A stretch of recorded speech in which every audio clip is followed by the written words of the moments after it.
Students, welcome back to our channel. मैं प्रकाशनी Pandey, your teacher. Welcome to the study streak. आज हम समझाने वाले हैं आपको एक्टिव वॉइस और पैसिव वॉइस। तो एक्टिव वॉइस और पैसिव वॉइस शुरू करने से पहले अभी तक अगर किसी ने मेरे चैनल को लाइक शेयर सब्सक्राइब नहीं किया है तो प्लीज़ आप लोग चैनल को सब्सक्राइब भी कर लीजिए और साथ में बेल आइकन पे भी प्रेस करिए।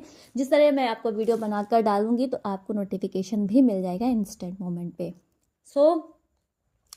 आज हम आपको समझाने वाले हैं एक्टिव वॉइस और पैसिव वॉइस सिंपल लैंग्वेज में, यानी कि इजी एग्जांपल्स के साथ में।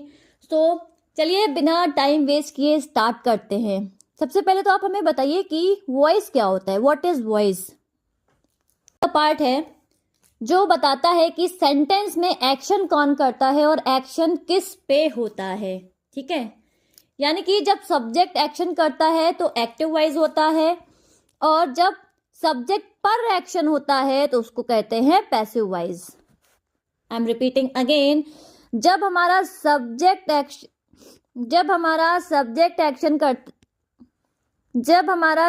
एक्शन करता है तो उसको कहते हैं एक्टिव वॉइस। जब हमारा सब्जेक्ट पर एक्शन होता है उसको कहते हैं पैसिव वॉइस।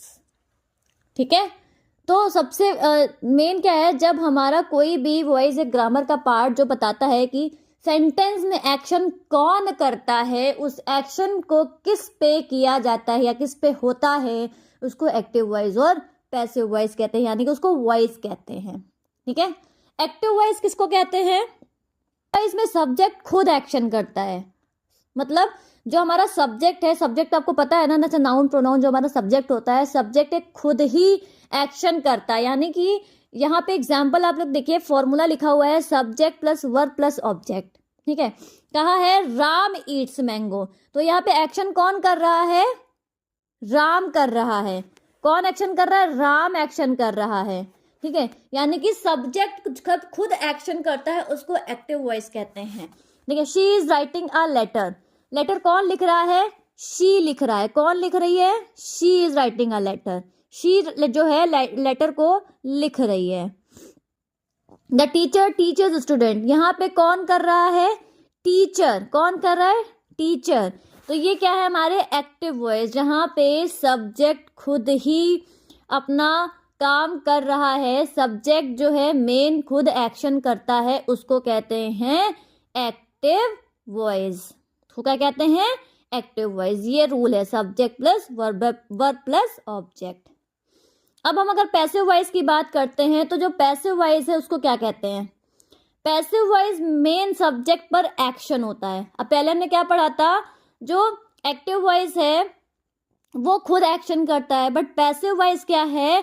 मेन सब्जेक्ट पर एक्शन होता है, उसका मेन सब्जेक्ट पर एक्शन होता है। यानी कि सीधा सीधा अगर सिंपल लैंग्वेज की बात करें तो सब्जेक्ट हमारा ऑब्जेक्ट हो जाता है और ऑब्जेक्ट हमारा सब्जेक्ट हो जाता है। ठीक है, ऑब्जेक्ट हमारा एक्टिव में होता है और ऑब्जेक्ट हमारा सब्जेक्ट हो जाता है, सब्जेक्ट हमारा ऑब्जेक्ट हो जाता है। जैसे यहाँ पे आपको रूल दिख रहा होगा, यहाँ पे आप रूल देखिए ध्यान से, जो सब्जेक्ट हमेशा पहले होता है और ऑब्जेक्ट हमेशा लास्ट में होता है। तो यहाँ पे क्या है? ऑब्जेक्ट जो है, यहाँ पे क्या है? ऑब्जेक्ट जो है पहले हो गया है पैसिव वॉइस में और सब्जेक्ट जो हो गया है बाद में हो गया है। वर्ब यहाँ पे और अगर हमारा उसमें सेंटेंस भी चेंजेस होते हैं ना, तो सेंटेंस में हम जब चेंजेस करते हैं तो हेल्पिंग वर्ब हो जाता है, पास्ट पार्टिसिपल हो जाता है, सब्जेक्ट हो जाता है और बाई लगता है। ठीक है, ये हमारा रूल है। जैसे वहां पे हमने पढ़ा था राम ईट्स मैंगो, तो राम क्या कर रहा था? मैंगो खा रहा था। यहाँ ऑब्जेक्ट की बात हो रही है, तो a mango is eaten by Ram, यानी कि जो मैंगो है वो किसके द्वारा खाया गया है? आम के द्वारा। A letter is being written by her. अब यहाँ पे रिटन हो गया, तो रिटन क्या है? वहां पे जो था वर्ब की फर्स्ट फॉर्म थी और आईएनजी एड ऑन था। यहाँ पे पास्ट पार्टिसिपल का मतलब होता है वर्ब की थर्ड फॉर्म, तो वर्ब की थर्ड फॉर्म एड ऑन हो जाएगी। दैट्स वाई यहाँ पे रिटन लिखा हुआ है। इस कई सारे रूल है। अभी तो हमने कुछ नॉर्मल हमने आपको बताया कि एक्टिव वॉइस क्या होता है, पैसिव वॉइस क्या होता है। ठीक है, ये मैंने आपको बताया। अब देखो अलग अलग रूल्स की हिसाब से अलग अलग तरह के एक्टिव वॉइस और पैसिव वॉइस बनते हैं। अगर हम रूल 1 की बात करें तो सब्जेक्ट और ऑब्जेक्ट होता है, ऑब्जेक्ट और सब्जेक्ट चेंज हो जाता है, यानी कि सब्जेक्ट की जगह ऑब्जेक्ट ले लेता है और ऑब्जेक्ट की जगह सब्जेक्ट ले लेता है। ये हमारा पहला रूल है। Ram kicks the ball is kicked bye Ram, ये तो वर्ब की थर्ड फॉर्म हो गई। ठीक है, उसके बाद हम सेकेंड रूल की बात करें तो वहां पे हमारा वर्ब चेंज हो जाते हैं। कौन सी वर्ब कैसे चेंज होती हैं? जैसे ईट ईटन हो जाता है, राइट रिटन हो जाता है, टीच टॉट हो जाता है, किक किक्ड हो जाता है। इस तरीके से हमारे वर्ब की फॉर्म चेंज हो जाती हैं। अगर हम रूल थर्ड पे पढ़ते हैं तो जैसे हम अगर परफेक्ट कॉन्टिन्यूअस कॉन्टिन्यूअस इस तरीके से जब हम सेंटेंस को बनाते हैं तो सेंटेंस हमारा कैसे चेंज होता है? Helping verb use according to the tense के अकॉर्डिंग हम यूज करते हैं। प्रेजेंट टेंस में एक्टिव शी कुक्स फूड है तो पैसिव हो जाएगा food is cooked by her. और कॉन्टिन्यूअस में अगर he is reading a book है तो यहाँ बीइंग लग जाएगा। प्रेजेंट कॉन्टिन्यूअस की मैं बात कर रही हूँ। ये टेंस के हिसाब से भी एक्टिव वॉइस पैसिव वॉइस की तरह ध्यान देना। अगर हम परफेक्ट की बात करें तो they have finish the work. देखो स्टार्टिंग में मैंने अभी आपको एक रूल लिखवाया था हेल्पिंग वर्ब, तो helping verb according to the sentence हमारी चेंज होंगी। बस सीधा सिंपल जो आपका फंडा है ये समझ लो। यहाँ पे अगर हम प्रेजेंट कॉन्टिन्यूअस है तो प्रेजेंट कॉन्टिन्यूअस में अगर हमारा एक्टिव वॉइस चेंज है तो ये बीइंग रेड हो जाएगा, यानी कि वर्ब की थर्ड फॉर्म तो हमने बताया ही हो जाएगा, और हेल्पिंग वर्ब लग जाएगी। जब वर्ब की थर्ड फॉर्म है तो हमें उस हिसाब से अपने फॉर्म्स चेंज करने होंगे। प्रेजेंट परफेक्ट है अगर तो present perfect they have finished the work has been finished by. Then इसी तरह हम पास्ट कॉन्टिन्यूअस की बात करेंगे। पास्ट परफेक्ट है, फ्यूचर सिंपल है, ठीक है, और फ्यूचर में अब हम passive voice not possible in some case. कौन से ऐसे केसेस है जहां पे पैसिव वॉइस चेंज नहीं होता है?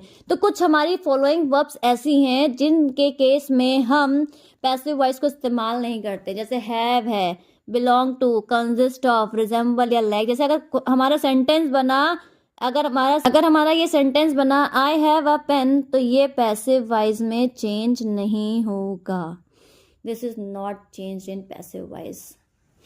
तो हम लास्ट अपना बढ़ते हैं लेट का इस्तेमाल करना कैसे होता है। तो मैंने क्लास में भी आप लोगों को डिस्कस किया था कि लेट का इस्तेमाल कैसे करते हैं। नाउ मैं एक बार और बता दूं, जैसे अगर हम लेट का इस्तेमाल करते हैं तो बी लग जाता है और हमारा वर्ब की फॉर्म तो चेंज होती है, जैसे आपको पहले ही बताया था। ओपन द डोर है तो ओपन द डोर में यहाँ हो जाएगा let the door B opened, ठीक है। Help the door help the poor, let the poor be helped. ये हमारा करेक्ट फॉर्म ऑफ सेंटेंस है। इस तरीके से हम सेंटेंसेस को एक्टिव वॉइस और पैसिव वॉइस में चेंज करते हैं। सो स्टूडेंट्स, आई होप आपको एक्टिव वॉइस और पैसिव वॉइस का टॉपिक क्लियर हो गया होगा।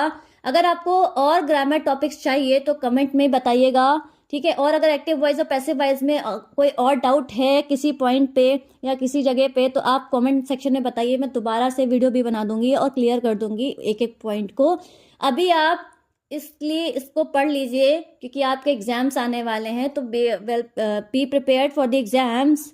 Then all the best for your bright future. अच्छे से एग्जाम करिएगा, अच्छे से पढ़ लीजिए। कोई डाउट हो तो प्लीज़ कमेंट सेक्शन में बताइएगा, मैं नेक्स्ट वीडियो उसमें बना दूंगी आपका। तो मिलते हैं फिर हम आपसे नेक्स्ट वीडियो में। तब तक के लिए take care, bye bye, thank you.